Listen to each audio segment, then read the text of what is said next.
There are very few times that I would tell you that a vintage tool or even a modern handmade version of that tool where people kind of follow the same designs, just improve upon its quality to the nth level, is utter crap compared to what the latest technology is in that tool class, especially in hand tools. But for today's Tool Full Friday, we're going to talk just about one of those types of tools. Marking gauges. Now, marking gauges traditionally have been, that wooden block, and then you had the rod that runs down the inside of it. I have one somewhere that I use for examples of how to use them, but I personally never use them because the modern versions or the modern redesigns are so much better. I think I might have even given it away. I just hated it so much. But we're talking about, those blocks with the rods in them. They generally had either a pin on the outside, which you use to go with the grain, or it had a little knife, which you use to go across the grain. Sometimes they would use a pencil in them in carpentry versions. Easy to make, easy to use, but they don't hold as well as these modern day versions, and depending upon the kinds you get, they can be somewhat tricky to adjust.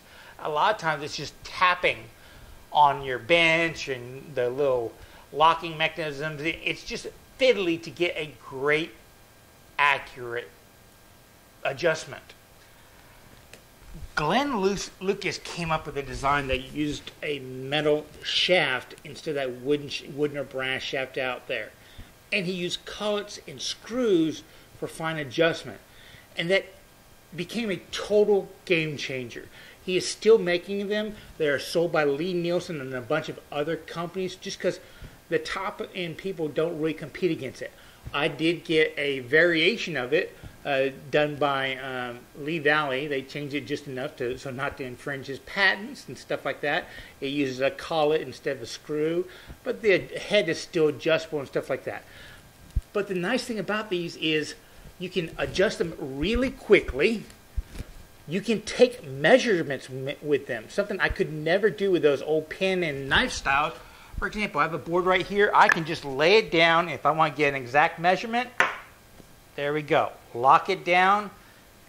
There's no guesswork. There's no pulling out rulers or anything like that. I can just grab it and go. Incredible flexibility.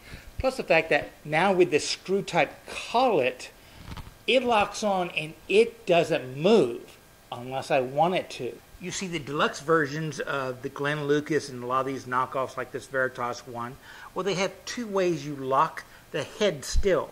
You use this collet right here, which squeezes and locks it onto the shaft. That locks that down. But then notice this locking mechanism has screws for itself. So the head actually screws onto the locking mechanism. It's not the same part. This is a locking mechanism for the head. So because I have those fine screws, I can twist it and it will bring the head forward or backwards however much I twist it. There is no way you could get that kind of micro adjustment on those vintage style ones where you're kind of tapping, loosening up the wedge and tapping them. It's just phenomenal. Plus the fact, earlier I showed you could take a measurement by just bumping it down. That's because it uses these cutter heads. That's as close as I can do it. They're actually flat on the end. Now, some of the knockoffs just use a screw right there, and you can't use that flexibility. You have to have it so it's flush so that you can then put that on the ground and then bring it down. Lock it, and if you're doing dovetails and you want to make it a little bit proud, all you do is you loosen up the head screw, maybe half a turn, tighten it back up, and now you're just half a thread turn proud of the surface. Is that not cool? Plus the fact that the way they've designed these knives, because the bevel is on the inside, whenever you're going with the grain, well, the original ones, they used a pin because if you used a knife which had a wedge on it, it would typically follow the grain. but these little wheels, they seem to be grain independent. So you put a little pressure this way, and then you just drag it back, and you make a nice crisp line. And you always want to use a knife when going across a grain so that you sever the fibers. A pin will just kind of shred them. Now, if you can afford it, I would get the Glen Lucas one. Not only did he invent the class, or I believe he invented class, but he has a lot of options available to it. A lot of the alternatives to his, they're kind of one-trick ponies in that they are just a marking gauge. Though some of them come up with alternatives, kind of like this one from Lee Valley. I bought this one because I was so impressed with those. It's what they kind of referred to as a mortising gauge, in that you get two gauges that you can use to measure out either side of a mortise, which, as I've gained experience, I think is kind of dumb. You don't need to measure both sides. Just measure one side. Your chisel will determine the other side, or whatever tool you're using will determine the other side. All you got to do is line up one side. No sense trying to get it precise that way. But what I've found, this is one of the few tools that I wish I could send back. I've just had it for so long. I never use it.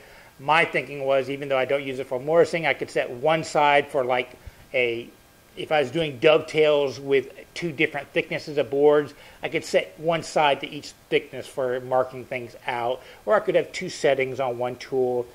But it just doesn't hold. It moves. It's not that stable. I mean, I've just locked it down, and I can. Yeah, this was a bad design, and I don't know what's bad about it, but it just doesn't work. They even sent out a little thing like to clasp the little bars to keep them locked in, and even that doesn't hold. Again, I can't explain it, so just do your research when you're going out and searching for good quality ones. If I had to do it in hindsight, instead of buying this one, I would have just bought two. And it's always nice to have multiple versions. I wouldn't mind getting a third one for some of the projects I do. That way I could set it for the entire project and forget it and have those settings. So wrap it up. Every wood shop is going to have some kind of marking gauges, even if they're simple ones that you make. If you have the capital and want to get something that will be a lifetime tool that you will pass on to many generations, unlike the vintage ones, which tends to kind of waller out after a few years. You either have to fix them or build new ones, or that kind of stuff. These just keep going and going and going.